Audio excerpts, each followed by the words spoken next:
Dwy wen, dwy freuddwyd. Ond dwy fyfyrwraig na ddim byw I weld diwedd I cyfnod prifysgol. Gath I ddim gweld I trydydd blwyddyn? Naddo. Chath I ddim ar cyfle oherwydd blerwch. Trwy I galar, mae galwadau. Dau deulu sy'n rhan o ymgyrch I gael gwell dyletswydd gofal gan brifysgolion i'w myfyrwyr. It can't be right that you can torture someone for 6 months and drive them to suicide and not be accountable. Dwi'n gorfod pasio beth I bob dydd I mynd I ngwaith, mynd a dod. Ydyn nhw'n gorfod wneud hynny.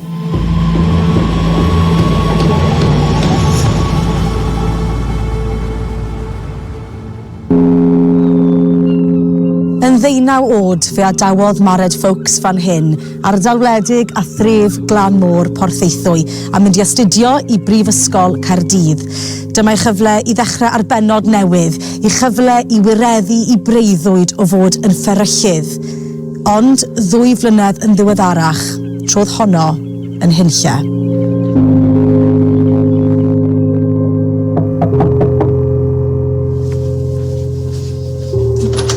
Helo, sut I chi? O, iawn, diolch. Iawn.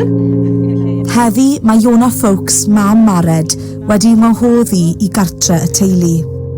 Dyma'r cyfweliad cynta iddi wneud ers colli merch. Dim yn hawdd edrych ar lyniau. Dim yn hawdd. Mae gen I lyniau o gwmpas y tŷ, ond oedd yna cyn I ni golli Mared. Ond ar y funud fe dam teimlo fe dal I rhoi mwy o lyniau fyny. Yn 2018, nath Mared ddechrau I chwrs yn adran fferylliaeth Prifysgol Caerdydd. Mae hwn cyfnod yn Caerdydd, nos weithio allan. Oedd hi'n joio'n Gaerdydd? Oedd hi'n mwynhau efo'r grŵp yma, oedd hi'n mwynhau lle. Mae'r atgofion, mae gyrfa hi yn dod I ben gyda'r albwm ma. Ynddi. Mae o'n life sentence mewn ffordd I ni. Oedd Mared yn barod I ddechrau ar ei gyrfa, oedd hi wedi gwneud 2 flynedd yn coleg. Oedd hynny'n golygu mi bod hi y gyrfa hi ar fi'n dechrau. Ac wedi bod yn gwneud profiad gwaith, wedi bod yn gweithio yn y maes, oedd hi'n ferch weithgar, uchelgeisiol. Oedd hi wedi cael swydd pan oedd hi'n y 6 yn y fferyllfa lleol. Oedd hi gwirioni, ac o hynny, oedd hi'n benderfynol mae fferyllais oedd hi'n mhaes I. Dyna oedd y bwriad. A dyna ddim troi arni hi. A bob tro oedd hi'n dod adre, hyd o'r ysgol neu adre o coleg, roedd hi yn y fferyllfa ac oedd hi wrth I bodd. Oedden ni'n gweld lle oedd hi'n mynd efo hyn. Oedd hi'n sylweddoli bod o'n gwrs dipyn o waith yna fo, fel sy'n ni gyd yn gwybod. Ond dyna oedd o, dyna di phenderfyniad hi, a dyn ni'n barchu hynny. A chith yn brwd iawn ohoni? Brwd iawn, pen nath ni glywed bod ti wedi cael mynd I Caerdydd. Oedd o'n anhygoel, oedd o'n I wrth yn bodda. I dewis cynta? Hwna fanna oedd eisiau mynd Caerdydd oedd y lle. Roedd Mared I setlo yn y brifysgol ac erbyn yr ail flwyddyn yn byw mewn tŷ o 5 gyda'i ffrindiau. Ond ar yr 8fed o'r Orffennaf 2020, hanner ffordd drwy chwrs, gath I e-bost gan y brifysgol. Doeddwn I ddim yn cofio bod y diwrnod canlyniadau. Doeddwn I ddim. Ac nas I ddim deitha ni. A be gas I ond canlyniad un uned yn dweud bod ti wedi methu yr uned hwnnw. Achos o'n I ddim gwybod. A mi ath I gwaith i'r fferyllfa, di deud wrth neb. A mi ddoth adra, a unrhyw noson gyffredin unrhyw deulu, cael swpar hefo ni, a penderfynu bod ti'n mynd i'r archfarchnad I nôl pethau coginio. Dwi'n hoffi coginio fawr. Iawn, ac am ryw reswm, eisiau dweud, o na, Caerdydd Mared, fyddai'n iawn, dwi'n isio dim byd hynna, Caerdydd. Ath I o yma yn cymryd bod ti wedi methu I blwyddyn, bod ti'n cael mynd yn ôl I Caerdydd. A mae transcript yr canlyniadau yn nodi'n glir, you have failed, you cannot progress to the next year. Ac fel na, gath I wybod. O nabod cymeriad Mared, faint bydde hynny wedi effeithio arni? Yn fawr. achos o'n i yn gydwybodol iawn ac oedd hi di mynd i coleg i lwyddo. Ond dyna'r tro ola i Iona weld I merch. Be ddigwyddodd y noson honno, be chi'n cofio? O'n i dal yn y gegin yma, fel dwi rwan, a mi o'n agnoc ar y drws cefn, a 2 blisman yna. A digwydd bod yn cario dillad mared yn ymwneud o. A o'n i'n meddwl dim byd ohono fo. Mae rhaid bod 'na rhywbeth I digwydd ar y lôn, fama bod nhw eisiau holi swn I di clywed rhywbeth neu rhywbeth di gweld rhywbeth. O dim amheuon gyda chi o gwbl? Dim byd o gwbl a gofyn nod I fewn a gystal awr a dyma nhw'n deud bod 'na ddamwain di bod. A dyma nhw'n deud lle oedd I digwydd. A mae rhaid mae rhywbeth oedd I digwydd hefo loria yn dod I Caergybi nôl o Gymoen. A oedd y 2 blisman isa yma a nath nhw deud na. Na. Dim damwain fel awr.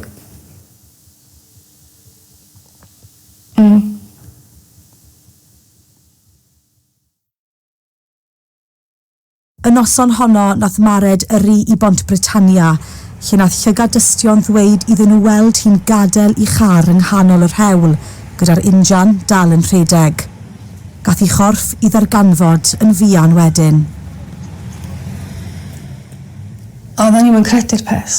O'n I just methu credu'r peth o gwbl. O rhaid mynd I Sbyty Gwynedd I weld Mared. Ddim yn cael cyffwrddi oherwydd Covid. O, creulon. Ia. Mae hynna'n anodd iawn.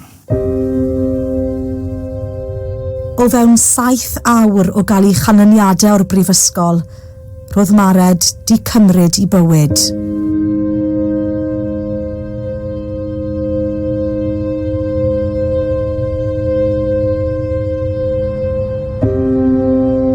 Fis Hydref 2021, roedd cwest i'w marwolaeth. Our hopes for Mared matched her own ambitions. We entrusted her learning and well-being to the university. Roedd yn ysgwtsol ffordd matudod yr pennaeth yr ysgol a'i bargyfeithio nhw. Ddim byd dod ato ni gyd yn deimlo. Dim byd, dim gair. Pennaeth yr ysgol Fferychiaeth yng Nghaerdydd. Ia.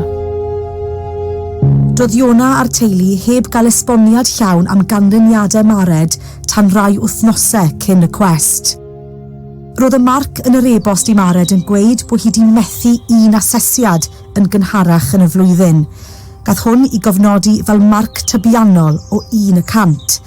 Fe nathon nhw ddweud oherwydd hyn na fydde hi'n gallu parhau gyda'i gradd. Ond roedd Mared wedi ail sefyll a ffasio'r asesiad, a bydde hi wedi cael dychwelyd felly i'w thrydedd blwyddyn. Ond doedd y canlyniad newydd yma ddim yn yr e-bost. Be gathon ni wybod oedd, ac oedden ni wedi cael hyn ymlaen llaw, y canlyniad arholiad yn dweud you cannot progress to the 3rd year.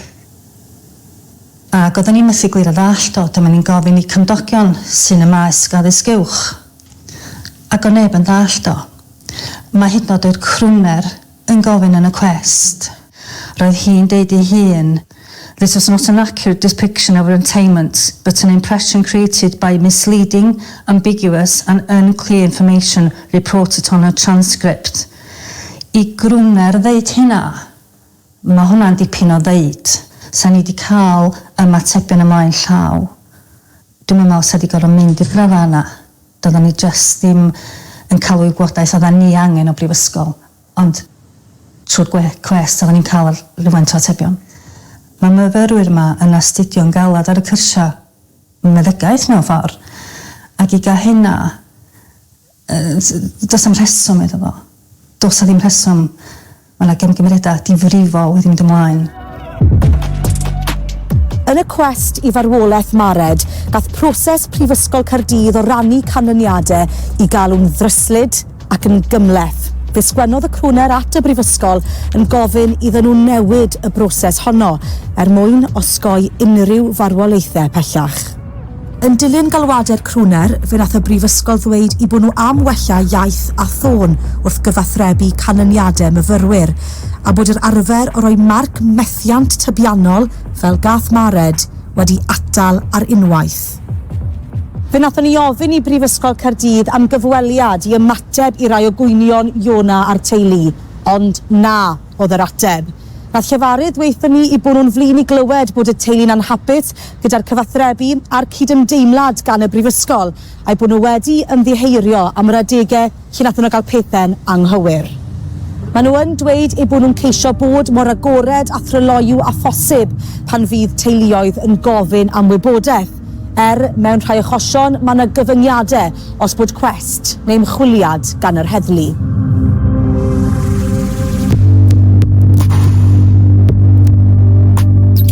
Mae 100 o fyfyrwyr yn cymryd I bywydau bob blwyddyn yng Nghymru a Lloegr. Ac mae yna rieni eraill, fel Iona, yn teimlo bod nhw wedi cael eu gadael lawr gan brifysgolion. Our daughter came to Bristol seeking a better, brighter future. Instead, we lost her forever. We will never stop working to ensure that other students don't endure the suffering she did. Yn Nottingham, roedd Robert a Margaret Abrahart yn byw da'i merch Natasha cyn iddi symud I Fryste I astudio ffiseg yn 2016. She'd always been a very quiet, reserved person with social anxiety. She was getting more confident before she went to university. When she got to her second year, she had to do oral assessments. And the first one she just couldn't cope with. She ran out of it. Roedd Natasha wedi dweud wrth y brifysgol droion fod yr asesiadau llafar yn cael effaith negyddol ar ei gorbryder cymdeithasol.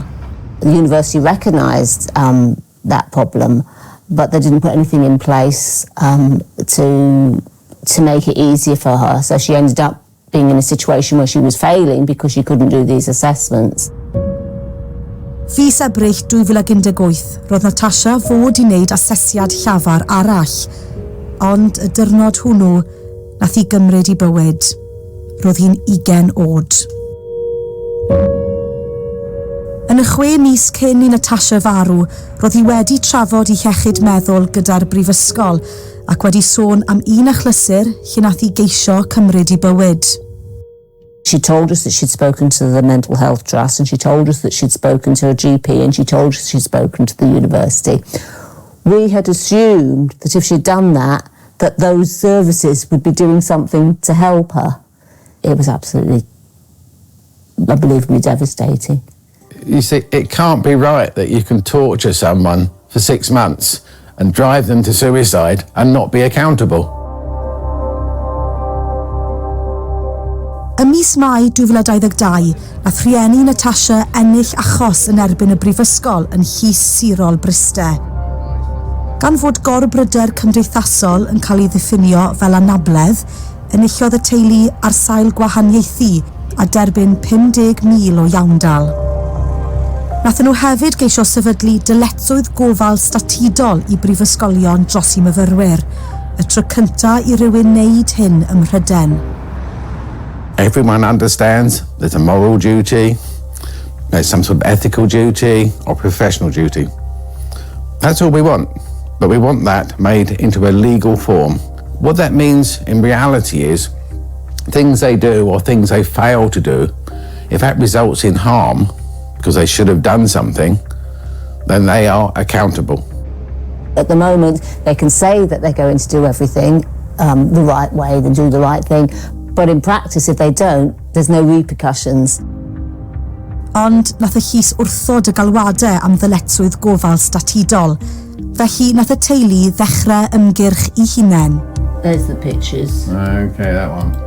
Mae grŵp For the 100 yn cynrychioli'r 100 o fyfyrwyr sy'n cymryd I bywydau hunain bob blwyddyn yng Nghymru a Lloegr.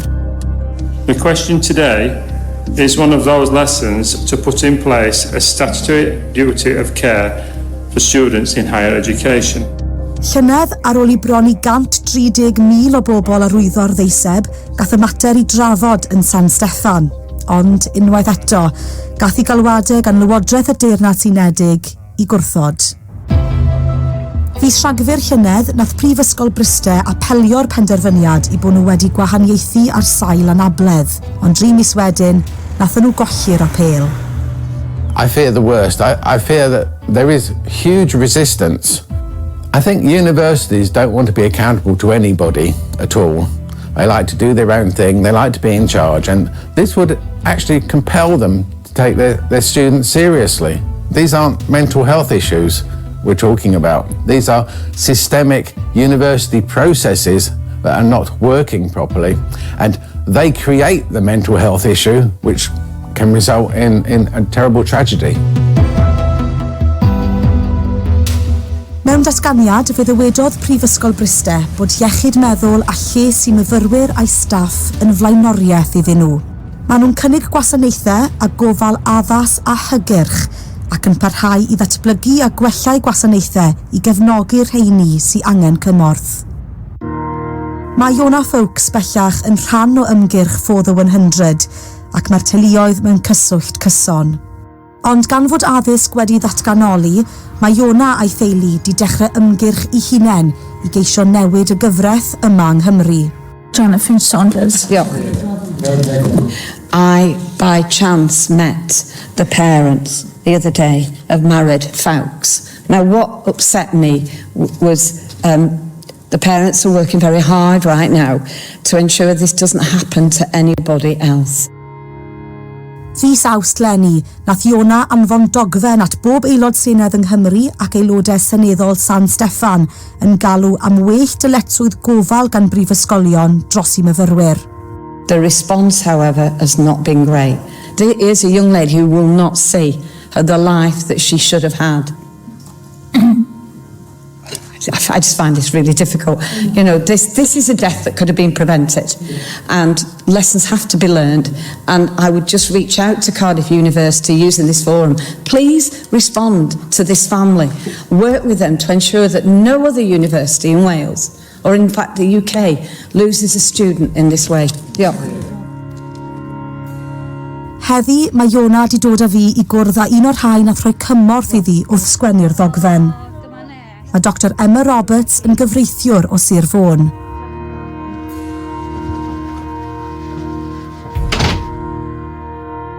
Felly beth I chi yn galw amdano fe, beth yw pwrpas yr adroddiad ma sydd yn I fan hyn? Bod colega a prifysgolion yn rhoi ystyriaeth mwy penodol I gefnogaeth I fyfyrwyr. A hefyd bod nhw yn rhoi sylw penodol i'r achosion blaenorol sydd wedi bod a meddwl o ddifri be allan nhw wneud I newid pethau. Y prif beth mae'r ddogfen yn cyfeirio ato yw'r angen I wella a newid y ffordd mae prifysgolion yn cyfathrebu gyda theuluoedd am iechyd meddwl I plant a sicrhau bod cysondeb ar draws pob prifysgol. Beth yw'r gyfraith ar hyn o bryd? Faint o ddyletswydd gofal sydd gan brifysgolion dros I myfyrwyr nhw? Natur y ddyletswydd ar hyn o bryd ydy bod rhaid I brifysgolion edrych allan, rhoi gwasanaeth, darpariaeth i'w myfyrwyr, ond nid dyna'n unig mae'r ddogfen yma yn ymdrin â. Da ni'n galw am beth sy'n cael ei alw yn y Saesneg duty of candour. Dyletswydd di hon o onestrwydd ac oredrwydd pam mae'r pethau ma'n digwydd, fel bod yr rhieni yn cael y wybodaeth maen nhw annan, bod nhw'n cael y cysur maen nhw annan, I ddod I wybod pam mae plant nhw mewn adeg calad o bosib, neu'n sicr pam mae profedigaeth yn cymryd lle, bod yna gyswllt fwy agorad rhwng y brifysgol ag yr rhieni. Da ni wedi weld o weithio hefo teuluodd eraill yn y sefyllfa yma, bod yna angysondeb o un brifysgol i'r llall. Da ni eisiau gweld y cysondeb yna a mond drwy newid y gyfraith all hynny ddod I fewn. Gath teulu Mared wybod bod I wedi troi at wasanaethau cymorth y brifysgol I drafod I chefndir o hunan-niweidio. Rhywbeth mae'r teulu'n cwestiynu gan a welon nhw erioed ystiolaeth I bod hi'n hunan-niweidio. Ond achos bod Mared dros 19 oed, doedd ddim rhaid i'r brifysgol rannu hyn da'i rhieni. Felly un o'r pethau da ni'n ofyn amdano fo ydy bod gennym ni broses sy'n optio allan o roi cyd-syniad i brifysgolion lle mae sefyllfa y myfyriwr yn ddifrifol dros ben. Sefyllfa feddyliol neu sefyllfa bersonol. Lles, hyd oed datganiad o fwriad hynaloddiad. Ar hyn o bryd, mae'r gyfraith cyfrinachaeth yn arbed prifysgolion rhag cysylltu â'r teulu, a falle na dyna di'r allwedd sydd ar goll yn rhai ar y chasiwn yma. Bydde ambell i fyfyriwr yn gweud cyfrinachedd, preifatrwydd, dwi ddim eisiau'r teulu wybod am y mywyd i yn y brifysgol. Be fyddech chi'n gweud i hynny? Wel, swn i'n deud, swn i'n cydnabod na oedolion ydyn o'r ddiwedd y dydd, ond mae'n drist iawn meddwl sefyllfa fel Mared, tasa na opsiwn i'r brifysgol fod wedi rhoi ffurflen o'i blaen ni iddi hi roi caniatad iddyn nhw godi pryder dros di lles a iechyd meddwl hi. Dwi'n yn ama yn ôl hynny dwi wedi nabod y teulu mor dda, mae dyna fysa yr terfyniad a fysa ni'n cael sgwrs gwbl wahanol a dim hefo chi heddiw. Pa wahaniaeth fydde'r argymhellion hyn wedi wneud yn eich achos chi? Dwi'n bendant os oes yna mwy o ofalaeth wedi bod os y Mared dal yn fyw. Dwi'n bendant o hynny.